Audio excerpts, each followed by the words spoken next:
हरि ओम। चतुर्दशाधिकशततमोऽध्यायः। धृतराष्ट्र के गांधारी से 100 पुत्र तथा एक कन्या की तथा सेवा करने वाली वैश्य जातीय युवती से युयुत्सु नामक एक पुत्र की उत्पत्ति। वैशंपायन जी कहते हैं, जन्मेजय, तदनंतर धृतराष्ट्र के उनकी पत्नी गांधारी के गर्भ से 100 पुत्र उत्पन्न हुए। धृतराष्ट्र की एक दूसरी पत्नी वैश्य जाति की कन्या थी, उससे भी एक पुत्र का जन्म हुआ। यह पूर्वोक्त 100 पुत्रों से भिन्न था।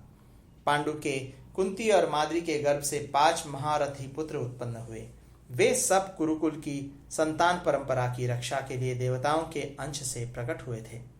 जन्मेजय ने पूछा, द्विजश्रेष्ठ, गांधारी से 100 पुत्र किस प्रकार और कितने समय में उत्पन्न हुए और उन सब की पूरी आयु कितनी थी?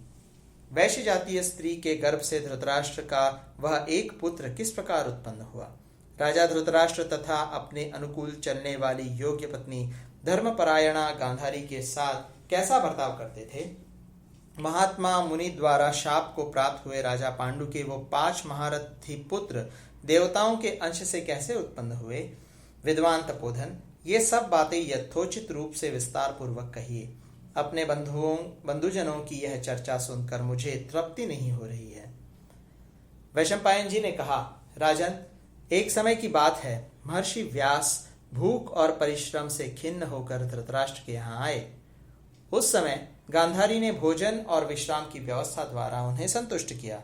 तब व्यास जी ने गांधारी को वर देने की इच्छा प्रकट की। गांधारी ने अपने पति के समान ही 100 पुत्र मांगे।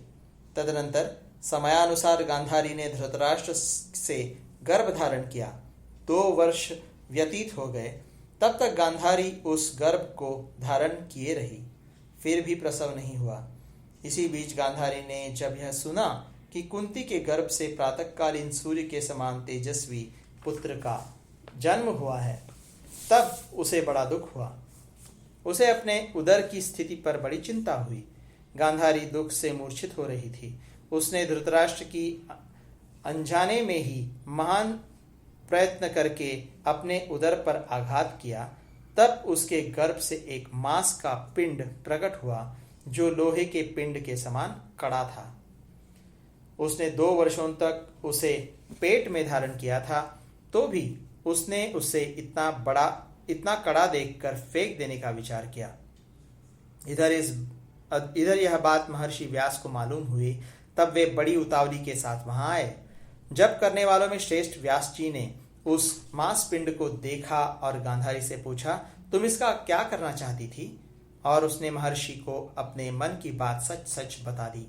गांधारी ने कहा, मुने, मैंने सुना है कि कुंती के एक ज्येष्ठ पुत्र उत्पन्न हुआ है जो सूर्य के समान तेजस्वी है।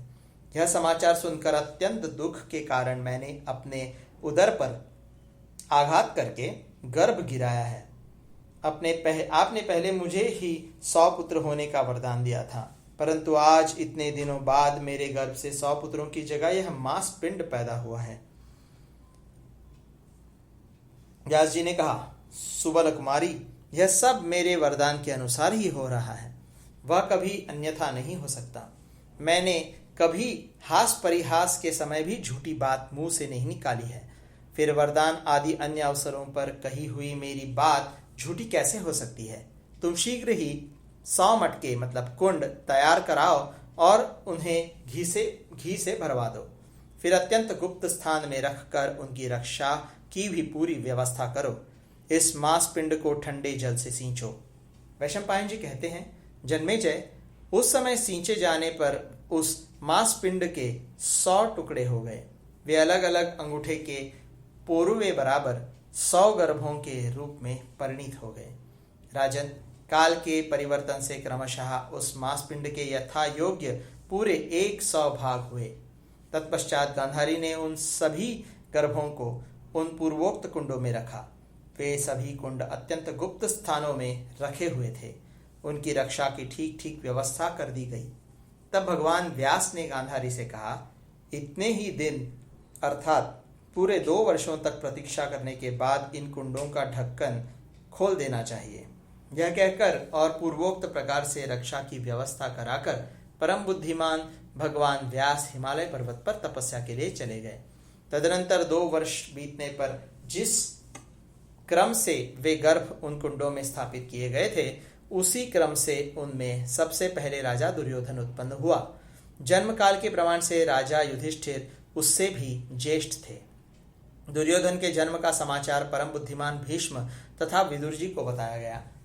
जिस दिन दुर्धर्ष वीर दुर्योधन का जन्म हुआ, उसी दिन परम पराक्रमी महाबाहु भीमसेन भी उत्पन्न हुए। राजन, धृतराष्ट्र का वह पुत्र जन्म लेते ही गधे के रेंकने की सी आवाज में रोने चिल्लाने लगा। उसकी आवाज सुनकर बदले में दूसरे गधे भी रेंकने लगे। गीद, गीदड़ और कौवे भी कोलाहल करने लगे। बड़े जोर की आंधी चलने लगी। संपूर्ण दिशाओं में दाह सा होने लगा। राजन, तब राजा धृतराष्ट्र भयभीत से हो उठे और बहुत से ब्राह्मणों को, भीष्म जी और विदुर जी को, दूसरे दूसरे सुहृदों तथा समस्त कुरुवंशियों को अपने समीप बुलवाकर उनसे इस प्रकार बोले।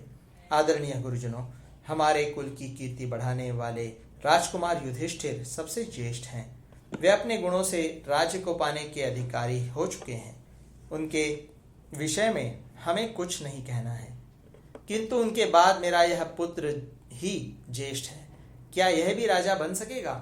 इस बात पर विचार करके आप लोग ठीक ठीक बताएं।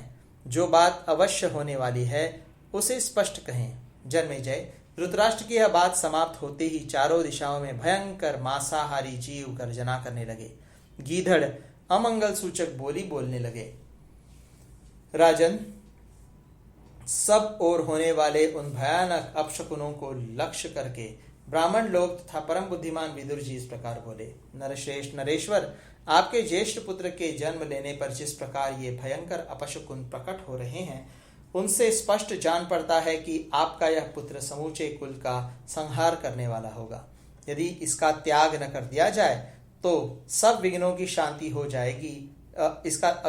यदि इसका त्याग किया जाए तो सब विघ्नों की शांति हो जाएगी, और यदि इसकी रक्षा की गई तो आगे चलकर बड़ा भारी उपद्रव खड़ा होगा। महीपते, आपके 99 पुत्र ही रहे। भारत, यदि आप अपने कुल की शांति चाहते हैं तो इस एक पुत्र को त्याग दें। केवल एक पुत्र के त्याग द्वारा इस संपूर्ण कुल का तथा समस्त जगत का कल्याण कीजिए। नीति कहती है कि समूचे कुल के हित के लिए एक व्यक्ति को त्याग दे, गांव के हित के लिए एक कुल को त्याग दे, एक कुल को छोड़ दे, देश के हित के लिए एक गांव का परित्याग कर दे, और आत्मा के कल्याण के लिए सारे भूमंडल को त्याग दे।